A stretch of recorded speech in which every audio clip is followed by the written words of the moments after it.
नमस्कार दोस्तों, शुभकामना.com में आप सबका स्वागत है। आज की कहानी शुरू करते हैं।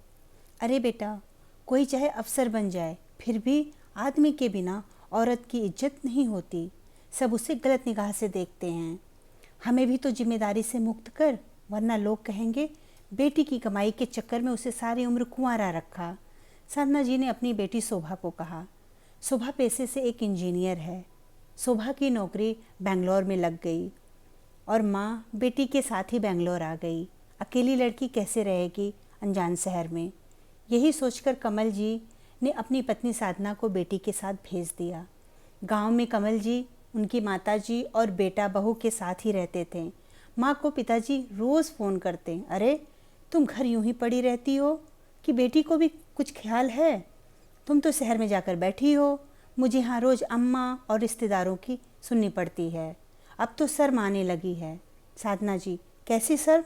बेटी इंजीनियर है, कोई चोर या अपराधी नहीं है।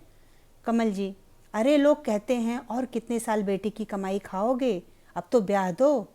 तुम शोभा से ही पूछ लो, कोई पसंद हो तो हमें कोई आपत्ति नहीं है। साधना जी रोज़ दिलासा देती और शोभा रोज़ किसी ना किसी रिश्ते के लिए मना कर देती। साधना जी, बेटा अब मेरी और तुम्हारे पापा की उम्र हो गई है, जिम्मेदारियों से मुक्त हों और ईश्वर का ध्यान करें। जल्दी से शादी करवाओ तो हम भी गंगा नहा आएँ। शोभा, माँ बेटी कोई पाप है क्या जिसे ब्याह कर तुम गंगा जी नहा कर आओगी? साधना जी, अरे नहीं बेटी, ये तो बड़े बूढ़े कह गए हैं, तुम्हें कोई पसंद हो तो बता दो। शोभा, मैं शादी नहीं कर रही इसका मतलब ये तो नहीं कि मुझे कोई पसंद होगा। इसका मतलब भी तो हो सकता है कि मुझे कोई शादी में दिलचस्पी ही ना हो। साधना जी, नहीं बिटिया, ऐसा ना बोलो। तुम्हारे पिताजी ने रिश्तेदारों से लड़कर तुम्हें पढ़ाया, नौकरी के लिए दूसरे शहर भेजा। यूँ लोगों में उन्हें शर्मिंदा ना करो। शोभा, माँ कुंवारी बेटी अपराधी तो नहीं होती कि उसके माँ बाप को कहीं मुँह छिपाना पड़े। साधना जी, बेटा समझो तुम मेरी बात। औरत को आदमी की ज़रूरत होती है हर मोड़ पर। कल को मैं मर गई तो किसके कंधे सिर रख कर रोएगी? किससे अपनी परेशानी कहेगी? कोई बुरी नज़र से देखेगा तो कौन हाथ थामेगा? शोभा, माँ चलो मान लो मैंने शादी कर ली, क्या तुम्हारी तकलीफ़ में पापा ने कभी कंधा दिया है तुम्हें रोने के लिए? आज तक भी दादी के सामने पिताजी तुम्हें कुछ नहीं समझते। मैं ये सब ना सह पाई और फिर रिश्ता टूटे, इससे अच्छा तो है अभी मैं सोच समझ कर फैसला करूं। साधना जी, बेटा आदमी कैसा भी हो, औरत के सिर का छत होता है, उसकी इज्जत पर पहरेदार होता है। शोभा, माँ पिछले साल चाचा की बेटी को जब उसके पति ने गली में पीटा था तब तो पहरेदार कहाँ गया था? जब उसकी मर्जी हो तो मार पीट करके घर भेज देता। उससे कौन सी छत अपनी बीवी के नाम कर दी? साधना जी, बेटा सबकी किस्मत अलग होती है, वो तो कुछ कमाती नहीं, इसीलिए उसकी मजबूरी है पिट कर भी उसी के साथ रहना। शोभा, तो माँ इसका मतलब ये हुआ ना, अगर नौकरी करें तो मार पिटाई हो तो उसे छोड़ दें, इज्जत से जिएं, तब भी तो अकेली रहेगी ना।